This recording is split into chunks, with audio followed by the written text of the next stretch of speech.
Hello জনগণ, আশা করছি আপনারা ভালো আছেন। আজকের এই ভিডিওতে আমি আপনাদেরকে দেখাবো কিভাবে আপনারা দেখবেন আপনাদের ইমো অ্যাপস কয়টি মোবাইলে লগ ইন করা আছে।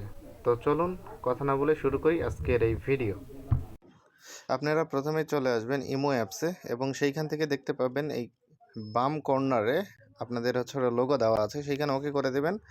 তারপর একটু নিচেই দেখতে পাবেন সিকিউরিটি অ্যান্ড প্রাইভেসি, সেইখানে ওকে করে দিবেন। তারপর নিচে একটু আসলে দেখতে পাবেন যে ম্যানেজিং ডিভাইস, এইখানে ওকে করলে আপনারা দেখতে পাবেন আপনাদের এইখানে কয়টি মোবাইলে লগ ইন করা আছে। আশা করছি আপনারা বুঝতে পেরেছেন। সম্পূর্ণ ভিডিওটি দেখার জন্য ধন্যবাদ।